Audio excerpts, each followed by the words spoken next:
Respected listeners and dear students, Assalamu alaikum and welcome to my YouTube channel Let's Learn. Let's start the reading of chapter number 6 from page number 31. Chapter number 6 है Trade and Commerce. Trade and Commerce तजारत के ज़ुमरे में आते हैं दोनों ही.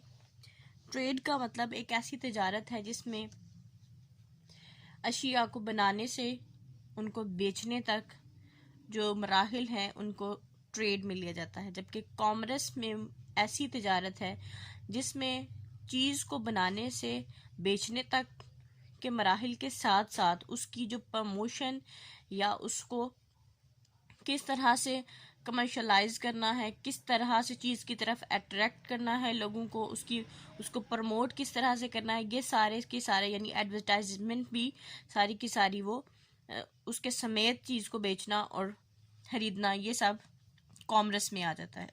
यानी commercial level पे advertisement के साथ चीज़ को की खरीदो फरोख्त कॉमर्स कहलाता है, जबकि सिंपली ट्रेड में चीज़ को बेचना या ख़रीदना लिया जाता है. टॉपिक है हमारा कंट्रीज़ वेल्थ, यानी एक मुल्क की दौलत. यानी मुल्क की दौलत क्या होती है, मुल्क में वेल्थ किस तरह से क्रिएट होती है. A country's wealth is very much like that of an ordinary family. यानी एक मुल्क की जो दौलत है बिल्कुल उसी तरह से है जिस तरह से एक आम जो ख़ानदान है उसके लिए होती है. यानी किस तरह से दौलत को सेव किया जा सकता है, किस तरह से एक्सपेंडिचर्स और सेविंग्स किस तरह से होती हैं. जिस तरह से एक आम फैमिली जो सा है अपनी सेविंग्स करती है और अपने एक्सपेंडिचर्स पे कंट्रोल करती है, इसी तरह से मुल्कों को भी इस तरह से सेविंग्स के लिए एक्सपेंडिचर्स को कंट्रोल करना पड़ता है, खर्चों को. और खरीदो फरोख्त भी बिल्कुल ऐसे ही है जिस तरह से एक आम नॉर्मल फैमिली करती है. मुल्क भी इसी तरह से खरीदो फरोख्त करते हैं अपनी ज़रूरियात के मुताबिक. We work to earn wages which we can spend on house, furniture, food, clothing, travel, entertainment and so on. यानी हम कमाते हैं, पैसा कमाते हैं, सैलरी हासिल करते हैं जो कि हम खर्च करते हैं अपने घर पे, अपने फर्नीचर पे, अपने खाने पे, अपने कपड़ों पे, कहीं आने जाने पे, अपने आप की तफरीह के लिए और वगैरह वगैरह बहुत सी और चीज़ों में. If we spend less than we earn, अगर हम अपने कमाई से ज़्यादा हम खर्च करेंगे, we have money to save और to spend on holidays. If we spend less than we earn, यानी हम अपने ख़र्चों से ज़्यादा अगर हम कमाई करेंगे, यानी खर्च कम करेंगे और कमाएंगे ज़्यादा, तो we have money to save और टू स्पेंड ऑन हॉलीडेज़. तो हम ये जो मनी है, जो पैसा हमने सेव किया है, जो रकम हमने बचाई है, इसको हम अपनी छुट्टियों पे खर्च कर सकते हैं. न्यू क्लॉथ्स, नए कपड़े खरीद सकते हैं, स्पेशल ट्रीट्स और जो 100 किस्म की और ख़ास किस्म की चीज़ों के लिए, या किसी को ट्रीट देने के लिए, या किसी कोई और सोच और किसी और मैटर के लिए फैमिली में यूज़ किए जा सकते हैं जो पैसे हमने सेव किए होंगे. But if we spend more than we earn, लेकिन अगर हम अपनी कमाई से ज़्यादा खर्च करते हैं, we get into debt and have borrow from a bank or a money lender. अगर हमें क्या होगा, तो हम पे कर्जा चढ़ जाएगा. तो हमें किसी बैंक से या किसी ऐसे शख्स से जो पैसे उधार देता हो उससे उधार लेना पड़ेगा. Unfortunately we have to pay back the money we have borrowed. तो बदकिस्मती से फिर हमें वो जो मनी हमने ली है, जो रकम हमने ली है, उसे हमें वापस भी देना होता है, प्लस इंटरेस्ट. उस रकम के साथ साथ फिर हमें सूद भी अदा करना होता है. यानी पहले से ही उस पर कोई इंटरेस्ट अगर रख दिया जाए कि इस रेशो के साथ आप वापस करेंगे इतने अरसे में, तो वो उस एक्चुअल मनी के साथ साथ हमें उस पर इंटरेस्ट भी पे करना पड़ता है. फॉर अ कंट्री, ये सारी सिचुएशन थी एक फैमिली के लिए. अब यही सिचुएशन हम एक कंट्री के लिए पढ़ने जा रहे हैं, एक मुल्क के लिए. For a country the wages are called exports. यानी एक मुल्क के लिए जो सैलरी है, जो इनकम है, वो उसकी एक्सपोर्ट्स होती है. यानी वो चीज़ें जो एक मुल्क दूसरे मुल्क को, बाकी मुल्कों को बेच के कमाते हैं. थिंग्स इट सेल्स ओवरसीज, यानी वो चीज़ें, यानी एक्सपोर्ट्स का मतलब ये है वो चीज़ें जो समुंदर पार या बैरून मुल्क बेची जाती हैं. The commodities we buy are called imports. Things we buy from other countries, यानी वो चीज़ें जो हम दूसरे मुल्कों से मंगवाते हैं उनको हम इम्पोर्ट्स कहते हैं. If a country exports more than it's imports, यानी एक मुल्क अगर दूसरे मुल्कों से चीज़ें खरीदने की बजाय ज़्यादा चीज़ें दूसरे मुल्कों को बेचता है तो it has spare money to buy more imports, यानी फिर उसके पास ज़्यादा पैसा बचेगा कि वो और बाकी जो मुल्कों से चीज़ें हैं वो खरीद सके. For development such as roads or to provide more social services such as welfare, more schools and hospitals for the people, यानी फिर उसके पास पैसा बचेगा भी, वो मुल्क की तामीर और तरक्की में इस्तेमाल हो सकता है, वो जैसे सड़कें बनाने में, इसके अलावा और जो सी माशरती खिदमात हैं उसके लिए, लोगों की देखभाल के लिए, स्कूल्स में, हॉस्पिटल्स में ये पैसा फिर खर्च किया जा सकता है. If however it buys more from overseas than it sells, लेकिन अगर ये दूसरे मुल्कों से ज़्यादा मिकदार में चीज़ें खरीदे और कम बेचे, it has to borrow from other countries or international organizations such as the World Bank or other United Nations departments, यानी अगर फिर ऐसा होगा कि इसको कर्जा लेना पड़ेगा, इस मुल्क को कर्जा लेना पड़ेगा दूसरे मुल्कों से या कोई भी बैनुल अक़वामी जो तंजीमें हैं उनसे, जैसे कि वर्ल्ड बैंक हो गया या जो अक़वाम मुत्तहिदा के दूसरे डिपार्टमेंट्स हैं, महकमे हैं, उनसे. But as it reserves of money are low it will probably have to pay high interest, लेकिन अगर उस मुल्क के पास जो पैसों के ज़खायर हैं यानी जो सेविंग्स हैं वो कम होंगी तो इस मुल्क को फिर बहुत ज़्यादा सूद भी देना पड़ेगा वो उस रकम पे जो उसने उधार ली है दूसरे मुल्कों से या बैनुल अक़वामी तंजीमों से. As we have seen wealth of a country comes largely from its exports, जैसे कि हमने देखा कि किसी भी मुल्क में जो दौलत है उसके बड़े पैमाने पे उस मुल्क में तब आती है जब वो बड़े पैमाने पे वो कोई चीज़ जो है दूसरे मुल्क को बेच रहा हो. Some of these are agricultural products such as sugar, rice, wheat and fruit. उनमें इन ये जो एक्सपोर्ट्स होती हैं इनमें कुछ ज़राई मसनूआत होती हैं जैसे चीनी होगी, चावल हो गए, गंदम या फल वगैरह. Most of which are relatively low in value, जो कि ज़्यादातर बाकी चीज़ों से अगर कंपेयर किया जाए तो इनकी जो कीमत है वो कम होती है. Some exports such as iron and other metal ores are more valuable. कुछ जो सी चीज़ें हैं जो मुल्कों को बेची जाती हैं जैसे उनमें लोहा हो गया या और मुख्तलिफ खाम जो सी धातें हैं वो होगी, उनकी कीमत थोड़ी ज़्यादा होती है. यानी जो ज़रूरी मसनूआत हैं, एग्रीकल्चरल प्रोडक्ट्स हैं, उनसे ये जो ओर्स हैं, मेटल ओर्स हैं, इनकी कीमत ज़्यादा होती है. Oil and natural gas which are really minerals are of course extremely valuable. ये जो हमारे मादनियात हैं इनमें जिनमें तेल या गैस है, इनकी कीमत इंतहाई जो सा है ये कीमती हैं. But most valuable of all are manufactured products, लेकिन इन सब से ज़्यादा कीमती वो चीज़ें हैं जो कि मतलब फिनिश्ड होती हैं, जो पूरी तरह से बनी हुई किसी मुल्क को बेचते हैं, जैसे कि machinery, motor vehicles, electrical and electronic equipments, chemicals, clothing and textile, plastics, sports equipment, carpets and much more. यानी इनमें मशीनरी आ जाती है, बिजली की मसनूआत आ जाती हैं, इसके अलावा केमिकल्स हैं, कपड़े हैं, टेक्सटाइल से रिलेटेड डिफरेंट चीज़ें हैं, फिर इसके बाद प्लास्टिक है, खेलों का सामान है, कालीन है और इसके अलावा और बहुत सी चीज़ें. These are valuable because although the cost of raw material in them may not be very great, there is a great skill and a lot of expensive machinery involved in making them.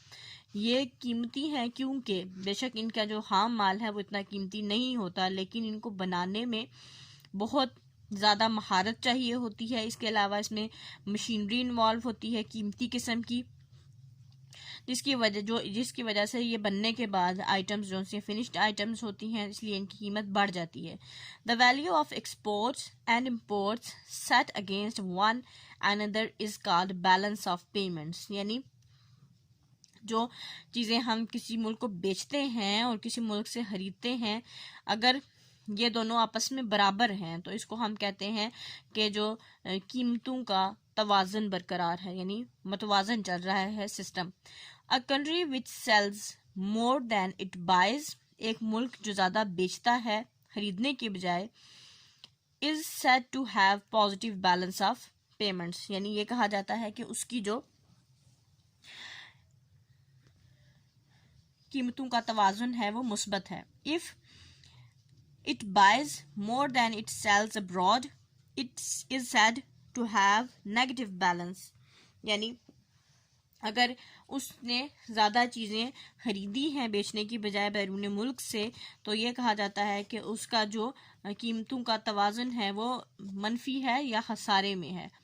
Another important source of income for a country, especially in Pakistan, एक और जो दूसरा ज़रिया है मुल्क की आमदन का खास तौर पे पाकिस्तान में, वो है is money sent home by people who work overseas, यानी वो लोग जो समुंदर पार बैरून मुल्क काम करते हैं, वो पैसा जो मुल्क में भेजते हैं, ये भी एक ज़रिया है किसी भी मुल्क के लिए आमदन का, खास तौर पे पाकिस्तान के लिए। Hundreds of thousands of Pakistanis work abroad, यानी लाखों हज़ारों की तादाद में, सैकड़ों और हज़ारों की तादाद में जो पाकिस्तानी हैं वो बैरून मुल्क काम करते हैं, specially in the oil industry in Saudi Arabia and the gulf states, खास तौर पे जो तेल की सनत है सऊदी अरब में और जो खलीजी रियासतें हैं उनमें। Their wages are much higher than they are at home,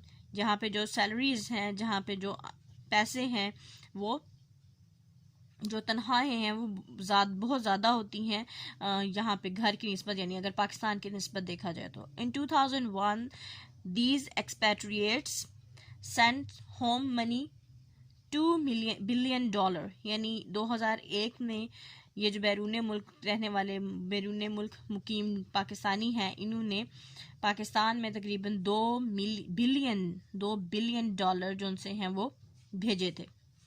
next topic है इंटरनेशनल ट्रेड, यानी बैनुल अक़वामी तजारत। No country in the world can produce everything it needs for its people, यानी कोई भी मुल्क ऐसा नहीं है दुनिया में जो कि हर एक चीज़ अपने मुल्क में बना सके या पैदा कर सके जो कि उसके लोगों की ज़रूरत है। Even if it can grow enough food and there are only 5 countries on the earth that can do that, अगर सिर्फ हम खाने की बात करें कि खाने की तमाम चीज़ें जो सी हैं एक ही जगह पे उग सकें, मिल सकें, तो दुनिया में सिर्फ और सिर्फ इस ज़मीन पे सिर्फ और सिर्फ 5 ही मुल्क ऐसे मिलेंगे जो कि ऐसा कर सकते होंगे। It still needs machinery, oil, motor vehicles, raw materials, electronics and thousands of others things, यानी फिर भी उसको ज़रूरत होगी, अगर वो खाने की चीज़ें भी उगा सकता है फिर भी उसको मशीनरी की ज़रूरत होगी, तेल की ज़रूरत होगी, गाड़ियों की ज़रूरत होगी, खाम माल की ज़रूरत होगी, बिजली की चीज़ों की ज़रूरत होगी, इसके अलावा और हज़ारों चीज़ें हैं जिनकी ज़रूरत होती है। Trading between countries can be much like buying और सेलिंग फॉर अ होम, मुल्कों के दरमियान जो तजारत है बिल्कुल ऐसी ही है जैसे कि कोई किसी घर के लिए कोई चीज़ खरीदना या बेचना। Sometimes in the market you may bargain, but in shop you usually know the price and pay. बाज़ औक़ात मार्केट में जब मेन मंडी में हम जाते हैं तो हम वहाँ पे सौदेबाजी करते हैं, यानी हम कीमत को कम करने पे इसरार करते हैं, लेकिन जब हमें किसी दुकान पे जाते हैं जहाँ पे हमें आमतौर पे प्राइस का पता होता है, रिटेल प्राइस का पता होता है, जिन चीज़ों पे लिखी होती है रिटेल प्राइस, तो हम उन पे वही प्राइस अदा करके, वही कीमत अदा करके उस चीज़ को खरीद लेते हैं। Problems in the international market are, यानी जो बैनुल अक़वामी मंडी है उसमें क्या मसले मसाइल हैं। फर्स्ट वन है जी, the country that may want your goods but not have anything that you want, ऐसा हो सकता है कि कोई मुल्क जो आपकी चीज़ें चाहता है लेकिन बदले में उसके पास कुछ भी ऐसा नहीं हो जो आप चाहते हो। So you can not barter और एक्सचेंज, यानी आप फिर चीज़ के बदले चीज़ नहीं दे सकते या तब्दील नहीं कर सकते चीज़। The country before has to buy in cash, and this presents problems. यानी फिर क्या होता है, इस उस मुल्क को कैश दे के, डायरेक्ट पैसे दे के कैश देने के बाद चीज़ को ख़रीदना पड़ता है। और इसमें मुख्तलिफ़ किस्म के मसाइल हैं। मसाइल किस तरह के हो सकते हैं कि पेमेंट पूरी ना हो, पेमेंट आधी दी जाए और फिर उसके बाद में पेमेंट को लेने के लिए जतन करने पड़ते हैं। Buying at home you use the same currency. घर के लिए खरीदने के लिए भी आपको वही करेंसी, उसी करेंसी में आप डील करते हैं। In Pakistan rupees of course, Pakistan में बिल्कुल रुपए में खरीदा जाता है, ऐसा ही है। In world wide trading each country has its on currency. जबकि हम अगर बाकी दुनिया की तजारत का मुताला करें या दुनिया की तजारत में देखें तो हर एक मुल्क की अपनी अपनी जो सा है करेंसी है, अपनी अपनी करेंसीज हैं। And the value of this compared with other currencies change from day to day. और जो इस करेंसी की कीमत है दूसरे मुल्कों से अगर कंपेयर करें, मुवाजना किया जाए तो दिन ब दिन तब्दील होती रहती हैं। Often from hour to hour, और अक्सर औकात घंटों में ही ये तब्दील होती रहती है। Today this problem is solved by agreeing to use one currency for international trading, the most common being the US dollar। आज जो सा है तमाम मुल्क एक बात पर रजामंद हो गए हैं कि बैनुल अक़वामी खरीदो फरोख्त में एक ही जो करेंसी है वो हम यूज़ करेंगे। ज़्यादातर इसमें जो सा है अमेरिकी डॉलर को यूज़ किया जाता है। Sometimes the trade is direct, बाज़ का जो ट्रेड होती है वो डायरेक्ट होती है। डायरेक्ट ट्रेड क्या होती है, इसको आगे डिस्क्राइब कर रहे हैं। Japan needs oil for its industry. Japan को तेल की ज़रूरत है इसकी सनत के लिए, but has none of its own. लेकिन कोई भी जौन सा कुछ भी जौन सा है ये अपने इसके पास अपने तौर पर नहीं है। Saudi Arabia has a plenty of oil. यानी जापान को ऑयल की ज़रूरत होती है लेकिन जापान के पास ऑयल का कोई ज़हीरा नहीं है, कुछ भी नहीं है, अपने तौर पे वहाँ पे ऑयल नहीं है। और सऊदी अरेबिया में वाफर मिकदार में तेल पाया जाता है, but does not have an industrial base producing heavy machinery, motor cars and electronic goods. यानी उसके पास तेल तो है लेकिन उसके पास ऐसी कोई भी इंडस्ट्रियल बेस नहीं है जो कि है जो भारी भरकम मशीनरी है वो बना सके, गाड़ियाँ बना सके या फिर जो बिजली की मसनूआत हैं वो बना सके। The obvious answer for these two countries is to exchange goods with cash if the two do not balance. तो इसके लिए क्या होगा कि इन मुल्कों को आपस में क्या करना होगा कि कैश के ज़रिए चीज़ों को ख़रीदना होगा। इस तरह से ये अपनी तजारत को जो सा है वो बैलेंस कर सकते हैं। समटाइम्स यहाँ पे एक साइकिल बना हुआ है कि जापान से यहाँ से ट्रांसफ़र हुई हैं चीज़ें सऊदी अरेबिया ने यहाँ से ऑयल ट्रांसफ़र किया है यहाँ पे, और यहाँ से हैवी मशीनरी यहाँ जा रही है। इस तरह से ये साइकिल चल रहा है। Sometimes the trading is a bit more complicated as shown in the drawing below. बाज़ औक़ात जो सा है जो ट्रेडिंग है वो बहुत पेचीदा होती है, तजारत पेचीदा होती है, जैसे कि इस पिक्चर में, इस डायग्राम में दिखाया गया कि सऊदी अरेबिया से यहाँ से चीज़ ट्रांसपोर्ट हो रही है, यहाँ से ऑस्ट्रेलिया से ये चीज़ बड़े बड़े डंपर्स में यूके में ट्रांसपोर्ट हो रही है। देन अगेन यहाँ से फिनिश्ड आइटम्स जो सी हैं वापस सऊदी अरेबिया जा रही है। यहाँ से ये क्रूड ऑयल या खाम तेल जो सा है इसके ये बैरल्स की सूरत में ऑस्ट्रेलिया को जा रहा है। अब ऑस्ट्रेलिया आगे से यहाँ से उसकी डिफरेंट चीज़ें जो सी हैं, जो ऑस्ट्रेलिया में चीज़ें मौजूद हैं, आयरन और वगैरह आयरन की चीज़ें, ये लोहे की चीज़ें, ये यूके को ट्रांसपोर्ट कर रहा है ट्रेडिंग में। यूके यहाँ से फिनिश्ड आइटम जो सा है वो दे रहा है सऊदी अरेबिया को, जिस तरह की ये हैवी मशीनरी यहाँ पे ट्रैक्टर शो हुआ है इस तरह से। यहाँ पे इसको स्टॉप करेंगे। Wish you best of luck and अल्लाह हाफिज़।